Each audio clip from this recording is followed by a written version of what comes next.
Hello students, welcome to our YouTube channel Masti Ki Pathshala. I hope you all are safe and healthy. First of all, I want to congratulate you all and welcome in class 8th. So today we are going to start with chapter first, The Best Christmas Present in the World, given in our NCERT book, English, Honeydew. The best Christmas present in the world means World Cup best Christmas gift.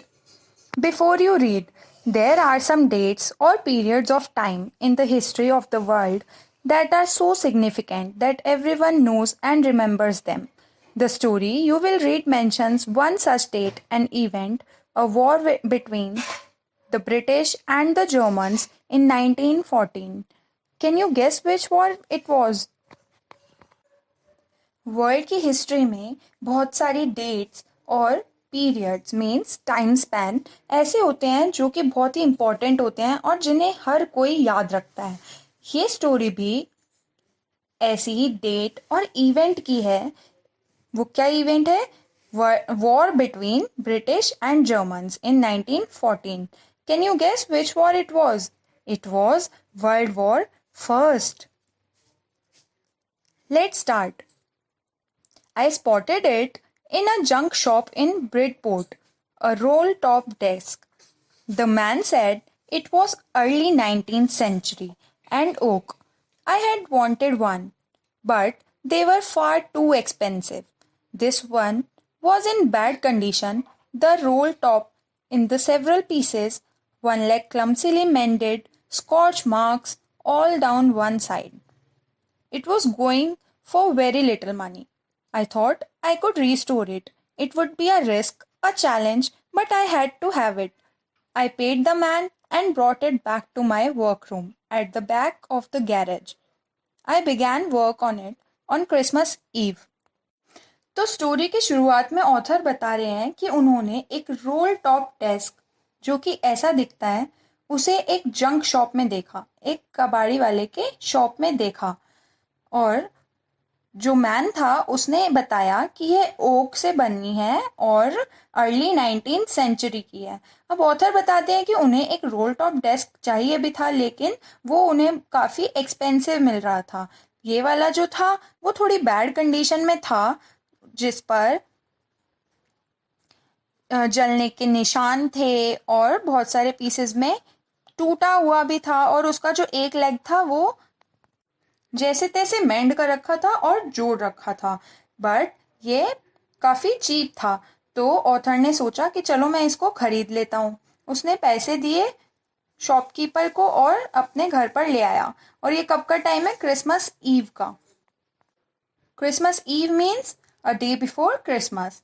I removed the roll top completely and pulled out the drawers. The veneer had lifted almost everywhere. It looked like water damage to me. Both fire and water had clearly taken their toll on this desk. The last drawer was stuck fast. I tried all I could to ease it out gentle. In the end, I used brute force. I struck it sharply with the side of my fist, and drawer flew open to reveal a shallow space underneath, a secret drawer. There was something in there. I reached in and took out a small black tin box. Sellotape to the top of it was piece of lined notepaper, and written on it in shaky handwriting, Jim's last letter received January 25, 1950. अब author ने उस role top desk पर काम करना शुरू किया. मतलब उसको उसने देखा और ठीक करने की कोशिश की ताकि वो उसके काम में आ सके और उसको डेली यूज़ कर सके. उसने उसके ड्रॉर्स खोलने स्टार्ट किए, लेकिन जो लास्ट ड्रॉर था वो अच्छे से खुल नहीं पा रहा था. तो उसने जैसे तैसे करके उसको खोला, और था क्या वो? एक सीक्रेट ड्रॉर. सीक्रेट ड्रॉर उसको क्यों कहा गया है कि उसके अंदर क्या था? एक स्मॉल ब्लैक टिन बॉक्स था जिसमें एक लेटर था, और लेटर पर क्या लिखा हुआ था? जिम्स लास्ट लेटर रिसीव्ड जनवरी 25, 1915. यानी कि जिम का लास्ट लेटर जो कि कब रिसीव हुआ था? 25 जनवरी 1915 को. अब देखते हैं आगे उस लेटर पे क्या लिखा है। To be buried with me when the time comes. I knew as I did it that it was wrong of me to open the box, but curiosity got the better of my scruples. It usually does. Inside the box, there was an envelope. The address read, Mrs. Jim Macpherson, 12 Copper Beeches, Bridport, Dorset. I took out the letter and unfolded it. It was written in pencil and dated at the top, December 26, 1914. तो ये letter जिसका था उसने ये लिखा था कि ये जिम का लास्ट लेटर है जो कि 25 जनवरी को रिसीव हुआ और ये जब समय आएगा मेरे साथ ही दफनाया जाएगा। अब ये जो ऑथर था जो इस ड्रॉर को खोल रहा था उसे लग तो रहा था कि वो गलत कर रहा है इस लेटर को खोलकर, लेकिन उसकी क्यूरियोसिटी इतनी बढ़ चुकी थी कि उसने उसे खोलना ही ठीक समझा। तो सबसे पहले जब उसने एनवेलप पर देखा तो वहां पर उसका एड्रेस लिखा था और नाम लिखा था जिसका वो लेटर था। किसके लिए था वो? मिसेस जिम मैकफरसन के लिए। Dearest Connie, I write to you in a much happier frame of mind because something wonderful has just happened that I must tell you about at once. We were all standing in our trenches yesterday morning, Christmas morning. It was crisp and quiet all about, as beautiful a morning as I have ever seen, as cold and frosty as a Christmas morning should be. तो letter में लिखा है कि dearest कोनी, जो मैं आपको ये लेटर लिख रहा हूँ ये मैं बहुत ही खुश मन से लिख रहा हूँ और अभी मेरे साथ कुछ बहुत ही वंडरफुल हुआ है जो मुझे तुम्हें बताना चाहिए। अभी क्या हुआ कि हम सब अपने ट्रेंचेस में यस्टरडे मॉर्निंग, कल सुबह हम सभी अपने ट्रेंचेस में खड़े थे जो कि एक क्रिसमस मॉर्निंग थी और वो एक बहुत ही ब्यूटीफुल मॉर्निंग थी जो बहुत कोल्ड और फ्रीजी सी थी। ट्रेंचेस क्या होते हैं? वो जगह जो सोल्जर्स अपने आप को प्रोटेक्ट करने के लिए ग्राउंड में खोदकर बनाते हैं। I should like to be able to tell you that we began it, but the truth I am ashamed to say is that Fritz began it. First, someone saw a white flag waving from the trenches opposite. Then they were calling out to us from across no man's land, "Happy Christmas, Tommy! Happy Christmas!" When we had got over the surprise, some of us shouted back, "Same to you, Fritz, same to you." I thought that would be that. We all did. But then suddenly, one of them was up there in his great coat and waving at white flag. "Don't shoot, lads," someone shouted, and no one did. Then there was another Fritz up on the parapet and another. "Keep your heads down," I told the men. It's a trick, but it was not. अब इस situation में मुझे कहना तो ये चाहिए था कि हमने शुरुआत की, लेकिन मैं इस बात के लिए शर्मिंदा हूँ और सच ये है कि शुरुआत किसने की थी? फ्रिट्स ने। तो जैसा अभी हमने इंट्रोडक्शन में पढ़ा कि ये एक स्टोरी कब की है? वर्ल्ड वॉर फर्स्ट की, जो ब्रिटिशर्स और जर्मनी के बीच की वॉर थी। तो फ्रिट्स यहाँ पर किसके लिए यूज किया गया है? जर्मन सोल्जर्स के लिए। तो अब जर्मन सोल्जर्स ने किस चीज की शुरुआत की देखते हैं। जर्मन सोल्जर्स की साइड से व्हाइट फ्लैग दिखा। व्हाइट फ्लैग का मतलब क्या है? White is a symbol of peace. तो जर्मन्स ने ब्रिटिशर्स के लिए शांति का प्रस्ताव रखा वर्ल्ड वॉर फर्स्ट के बीच में, और वो नो मैन्स लैंड के अक्रॉस क्या चिल्ला रहे थे? Happy Christmas Tommy, happy Christmas. Tommy यहाँ पर ब्रिटिश सोल्जर्स के लिए यूज किया गया है। Okay, Fritz German soldiers, Tommy British soldiers.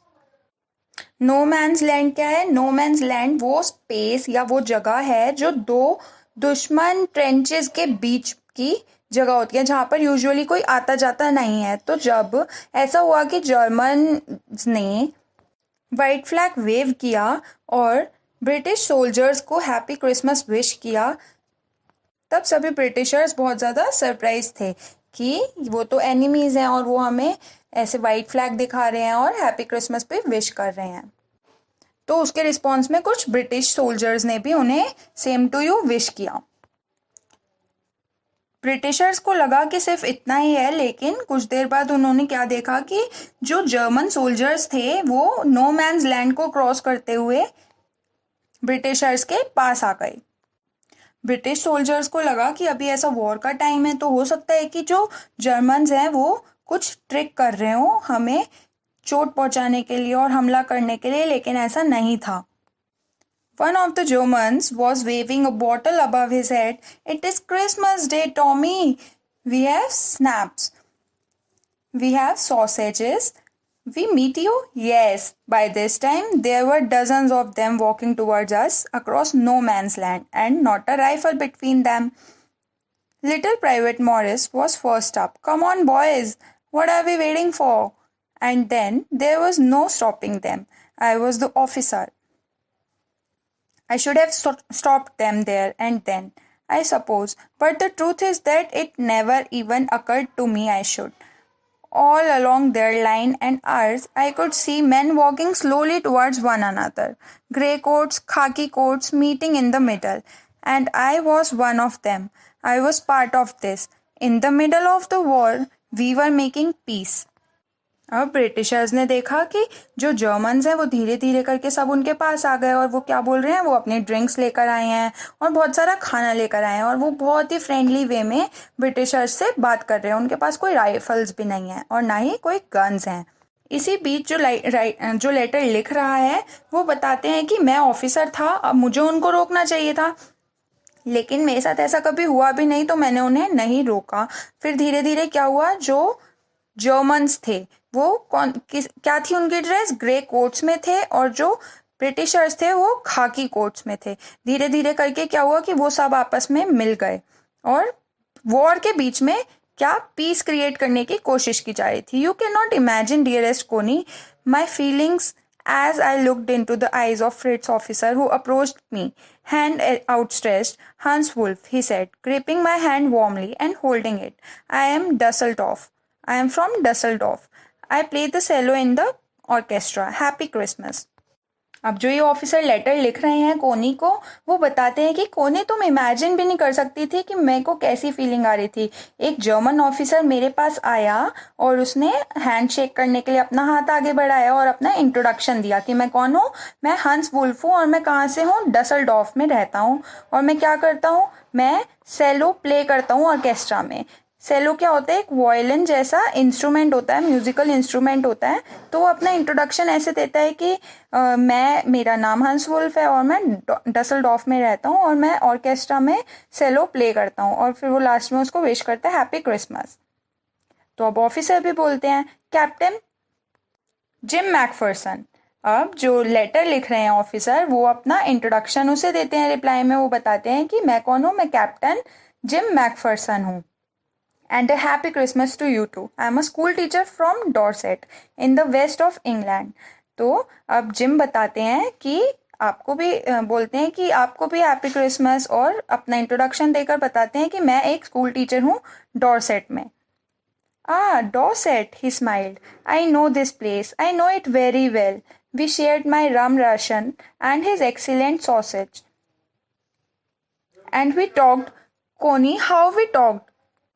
He spoke almost perfect English, but it turned out that he had never set foot in Dorset, never even been to England. He had learned all he knew of England from school and from reading books in English. His favorite writer was Thomas Hardy. His favorite book, Far from the Madding Crowd. So out there in no man's land, we talked of Bathsheba, Gabriel Oak, Sergeant Troy and Dorset. उसके बाद gym अपने letter में कोनी को बताते हैं कि German soldier ने जैसे ही डॉर्सेट का नाम सुना वो बहुत खुश हो गया और उसने कहा कि वाओ डॉर्सेट, ये मैं इस प्लेस को जानता हूँ, बहुत अच्छे से जानता हूँ। फिर उसके बाद जो जिम था और जो हंस वुल्फ था उन्होंने फूड शेयर किया और बहुत सारी बातें की। उसने बताया, किसने, जर्मन सोल्जर ने, हंस वुल्फ ने बताया कि उसका फेवरेट इंग्लिश राइटर कौन है और उसकी फेवरेट बुक कौन सी है। उसकी फेवरेट बुक कौन सी थी, far from the madding crown. तो उसके बाद उन्होंने बुक के कैरेक्टर्स के भी बारे में डिस्कस किया। जिम बताते हैं कि हंस वुल्फ की इतनी अच्छी इंग्लिश थी, लेकिन वो कभी भी इंग्लैंड नहीं आए थे। जितनी भी इंग्लिश उन्होंने सीखी थी वो कहाँ से सीखी थी? बुक से और स्कूल से। He had a wife and one son, born just 6 months ago. As I looked about me, there were huddles of khaki and grey everywhere, all over no man's land, smoking, laughing, talking, drinking, eating. Hans Wolf and I shared what was left on your wonderful Christmas cake, Connie. He thought the marzipan was the best he had ever tasted. I agreed. We agreed about everything, and he was my enemy. There never was a Christmas party like it, Connie. जब वो बातें कर रहे थे तब हंस wolf ने gym को ये भी बताया कि उसकी एक वाइफ है और एक बेबी सन भी है। जब जिम ने अपने आसपास देखा तो उसे खाकी और ग्रे कोट वाले बहुत सारे लोग अपने आसपास दिख रहे थे, जो आपस में बातें कर रहे थे, खेल रहे थे, हंस रहे थे और स्मोक कर रहे थे। जिम ने कोनी के क्रिसमस केक के बारे में भी हंस को बताया और हंस ने मजीपन, जो एक स्वीट डिश है, उसके बारे में जिम को बताया। वो दोनों आपस में अपनी हर एक बात पर अग्री कर रहे थे जबकि वो एनिमीज थे। Then someone, I don't know who, brought out a football. Great coats were dumped in piles to make goalposts, and the next thing we knew it was Tommy against Fritz out in the middle of no man's land. Hans Wolf and I looked on and cheered, clapping our hands and stamping our feet to keep out the cold as much as anything. There was a moment when I noticed our breaths mingling in the air between us. He saw it too and smiled. Jim McPherson, he said after a while, I think this is how we should resolve this war. A football match. No one dies in a football match. No children are orphaned. No wives become widows. उसके बाद अचानक से क्या हुआ? कोई एक soldier football लेकर आया और सभी सोल्जर्स ने ग्रे और खाकी कोट्स को इकट्ठा करके गोल पोस्ट बनाए। और उसके बाद क्या हुआ? टॉमीज और फ्रिट्स ने अपनी अलग अलग टीम बनाई और खेलना शुरू किया। दोनों टीम के कैप्टन्स अपनी अपनी टीम्स को चीयर कर रहे थे। वो सभी बहुत खुश थे।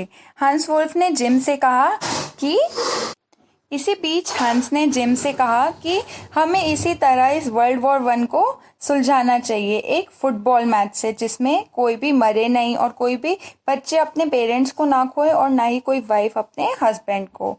I would prefer cricket, I told him. Then we Tommies could be sure of winning probably. We laughed at that and together we watched the game. Sad to say, Coney Fritz won. 2-1. But as Hans Wolf generously said, our goal was wider than theirs, so it was not quite fair. हंस की इस बात पर gym ने क्या कहा कि मैं तो क्रिकेट को प्रेफर करता, तो तब क्रिकेट में हम ब्रिटिशर्स के जीतने के चांसेस ज़्यादा होते। लेकिन हुआ क्या? फुटबॉल के मैच में जर्मन्स जीत गए। अब क्योंकि वो जो गोल पोस्ट थे वो सोल्जर्स ने अपने कोट से बनाए थे, तो हंस ने इस पर कहा कि ये फेयर नहीं है, जो गोल्स थे वो हमारा ज़्यादा वाइडर था, इसीलिए हम जीत गए। The time came, and all too soon, when the game was finished, the schnapps and the rum and the sausage had long since run out, and we knew it was all over. I wished Hans well and told him I hoped he would see his family again soon, that the fighting would end and we could all go home. अब क्या हुआ? उनके अलग होने का समय आ गया था और जो भी उनका खाना और ड्रिंक्स थे वो सब खत्म हो गए थे। लास्ट में क्या हुआ? जिम ने हंस को विश किया कि आई होप कि हम सब अपने घर पर जल्दी से जा सके और अपनी फैमिली से मिल पाए। I think that is what every soldier wants on both sides, Hans Wolf said. Take care, Jim McPherson. I shall never forget this moment, nor you. He saluted and we walked away from me slowly. Unwillingly, I felt. He turned to wave just once and then became one of the hundreds of grey-coated men drifted back towards their trenches. इस पर हंस ने कहा कि हाँ, I know, I think दोनों side के soldiers piece ही चाहते हैं। फिर उसके बाद हंस ने कहा कि जिम, मैं तुम्हें कभी भी नहीं भूल पाऊंगा और ना ही इस मोमेंट को। ये कहने के बाद वो स्लोली, ना चाहते हुए भी, अपने ट्रेंचेस की तरफ बढ़ गए। That night, back in our dugouts, we heard them singing a carol and singing it quite beautifully. It was still an act, Silent night. Our boys gave them a rousing chorus of while shepherds watched. We exchanged carols for a while and then we all fell silent. We had had our time of peace and goodwill, a time I will treasure as long as I live. उसी रात हमें Germans की आवाज आई. वो क्या गा रहे थे? कैरोल गा रहे थे. Carol is a traditional Christmas song. उन्हीं के साथ हमारे ब्रिटिश सोल्जर्स ने भी कुछ कैरोल्स गाए और उनको ज्वाइन किया. वो इतना ब्यूटीफुल मोमेंट था कि मैं उसे मरते दम तक भी नहीं भूल पाऊंगा. Dearest Connie, by Christmas time next year this war will be nothing but a distant and terrible memory. I know from all that happened today how much both armies long for peace. We shall be together again soon. I am sure of it. Your loving Jim. अब gym अपनी wife कोनी को कहते हैं कि अगले year Christmas के time तक ये वॉर ख़त्म हो चुका होगा और ये सब क्या होगा, एक दूर की बात और एक मेमोरी की तरह हमारे पास होगी. आज जो भी हुआ उससे मुझे ये तो समझ में आ गया कि दोनों आर्मीज को सिर्फ पीस चाहिए, तो हम जल्दी साथ होंगे. I am sure of it. Your loving Jim. Letter यहाँ पर खत्म होता है. उसके बाद author folded the letter again and slipped it carefully back into its envelope. I kept awake all night. By morning, I knew what I had to do. I drove into Bridport, just a few miles away. I asked a boy walking his dog where Copper Beaches was. House number 12 turned out to be nothing but a burned out shell, a roof capping, the windows boarded up. I knocked at the house next door and asked if anyone knew the whereabouts of Mrs. Macpherson. अब क्या होता है, जो author है उसने letter को वापस बंद करके एनवेलप में डाल दिया, लेकिन उसे पूरी रात नींद नहीं आ पाई. अगली सुबह उसे पता था कि उसे क्या करना है. वो वापस कहाँ गए? ब्रिडपोर्ट गए. मिस्टर मैकफरसन के हाउस. वहां पर उन्होंने किसी से पूछा कि कूपर बीचेस कहाँ पर है. जब वो एड्रेस पर पहुंचे तो उन्होंने क्या देखा, वहां पर जो घर था वो एकदम बर्नड आउट था, वो जला हुआ था और सारी चीजें तहस नहस हुई हुई थी. तो उन्होंने डोर, जो साथ वाला घर था उसका नॉक किया और पूछा कि क्या आप किसी मिसेस मैकफरसन को, मीन्स कौन, कोनी को जानते हो. तो ओल्ड मैन ने क्या कहा? Oh yes, said the old man is in his slippers. He knew her well.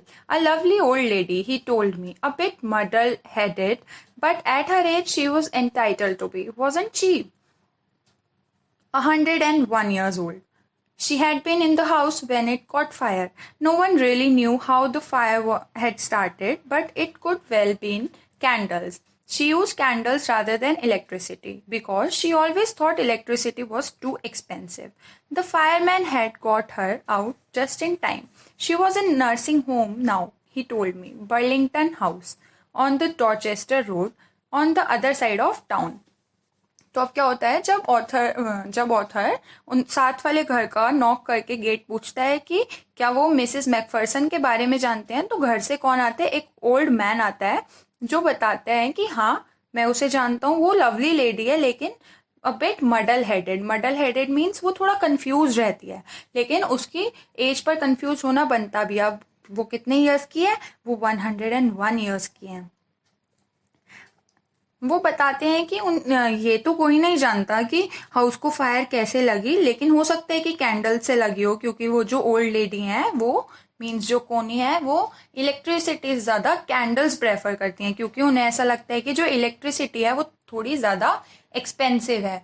जब घर में आग लगी तब कोनी अंदर थी, लेकिन जो फायर वर्कर्स थे उन्होंने कोनी को टाइम पर बाहर निकाल दिया. अब जो कोनी है वो नर्सिंग होम में है, और वो नर्सिंग होम कहाँ पर है? बर्लिंगटन हाउस, जो कि डॉर्चेस्टर में है. I found Burlington house nursing home easily enough. अब ऑथर कहाँ गए? उस नर्सिंग होम में गए. उन्हें नर्सिंग होम जल्दी मिल गया. There were paper chains up in the hallway and lighted Christmas trees stood in the corner with the lopsided angle on top. I said I was a friend come to visit Mrs. Macpherson to bring her a Christmas present. अब क्या हुआ, जब वो वहां पर पहुंचे तो उन्होंने अपने आसपास देखा, ऑथर ने ये कौन सा टाइम था? ये भी क्रिसमस का टाइम था। तो ऑथर ने अपने आसपास देखा कि हर जगह पेपर चेन से सजावट हुई है और क्रिसमस ट्री भी एकदम लाइटेड अप है। उन्होंने बताया कि वो मिसेस मैकफरसन के फ्रेंड हैं जो कि उनके लिए क्रिसमस प्रेजेंट लेकर आए हैं। I could see through into the dining room where everyone was wearing a paper hat and singing. The matron had a hat on too and seemed happy enough to see me. She even offered me a mince pie. She walked me along the corridor. Mrs. Macpherson is not in with others, she told me. She is rather confused today, so we thought it best if she had a good rest. She has no family, you know. No one visits. So I'm sure she will be only too pleased to see you. She took me into a conservatory with the wicker chairs and potted plants all around and left me. अब क्या हुआ कि उसने देखा author ने कि आसपास कितनी अच्छा सजावट हुई है और अपने आसपास का वो एनवायरनमेंट देख रहे थे। वहाँ की जो मैट्रन थी, जो नर्सिंग होम की वर्कर और नर्स थी, वो उसे देखकर बहुत खुश हुई। उन्होंने उसको एक स्वीट डिश भी, मिन्स पाई भी ऑफर की। उसके बाद जब वो कॉरिडोर में से उसे मिसेस मैकफरसन मीन्स कोनी के पास ले जा रही थी, तब उन्होंने ये भी बताया कि जो मिसेस मैकफरसन है वो किसी से भी बात नहीं करती, वो बल्कि आज बहुत ज़्यादा कंफ्यूज हैं। तो हमें लगा कि उन्हें रेस्ट की ज़रूरत है। जैसा कि आप जानते हो उनकी कोई फैमिली नहीं है, तो कोई उनसे मिलने भी नहीं आता। सो आई एम वेरी श्योर कि जब आप उनसे मिलोगे तो वो बहुत ज़्यादा खुश हो जाएंगी। The old lady was sitting in a wheelchair, her hands folded in her lap. She had silver white hair pinned into a wispy bun. She was gazing out at a garden. Hello, I said. She turned and looked up at me vacantly. Happy Christmas, Connie, I went on. I found this. I think it's yours. अब क्या होता है कि वो देखता है कि जो ओल्ड लेडी है मीन्स जो कोनी है वो एक व्हील चेयर पर बैठी हैं अपने हैंड्स को फोल्ड करके, और उन्होंने एक बन बनाया हुआ है। और कैसा बन है? विस्पी। विस्पी मीन्स बहुत थिन हेयर, बहुत ओल्ड एज तक बहुत कम रह गए हैं उनके सर पर। वो बाहर गार्डन की साइड देख रही थी, तो मैंने उन्हें बोला, मैंने मतलब ऑथर ने बोला, हेलो, हैप्पी क्रिसमस कोनी, और उसको लेटर ऑफर करते हुए कहा कि मुझे ये मिला है, मुझे ऐसा लगता है कि ये आपका है। As I speaking her eyes never left my face. I open the tin box and gave it to her. फिर क्या हुआ, जब वो कोनी से बात कर रहे थे ऑथर और उन्हें सब कुछ बता रहे थे, वो उन्हें लगातार देखती जा रही थी। That was the moment her eyes lit up with recognition and her face became suffused with a sudden glow of happiness. वो लेटर देखकर वो बहुत ज़्यादा खुश हुई और उस टिन बॉक्स को उन्होंने ध्यान से देखा। I explained about the desk, about how I found it, but I don't think she was listening. जो ऑथर थे, ऑथर ने उन्हें पूरी ये कहानी बताने की कोशिश की कि मैंने ये डेस्क लिया था, डेस्क में से मुझे ये लेटर मिला था, लेकिन वो जो कोनी थी वो उस टिन बॉक्स को और उस लेटर को देखकर इतना ज़्यादा खुश हो गई थी और बिल्कुल उसमें जा चुकी थी कि वो ऑथर की बात सुनी नहीं रही थी। For a while she said nothing but stroke the letter tenderly with her finger tips. कुछ देर तक तो कोनी ने कुछ नहीं बोला, लेकिन कुछ देर बाद क्या हुआ कि उन्होंने बहुत प्यार से, उन्हें शायद सब कुछ याद आ गया था अपने हस्बैंड के बारे में और उस लेटर के बारे में भी। Suddenly she reached out and took my hand. Her eyes were filled with tears. फिर क्या हुआ, अचानक से उन्होंने ऑथर का हाथ पकड़ लिया और वो रोने लगी। You told me you would come home by Christmas, dearest, she said. कोनी ने कहा कि तुमने मुझे कहा था कि तुम घर वापस आओगे क्रिसमस तक, and you are here, the best Christmas present in the world. Come closer, Jim. Dear, sit down.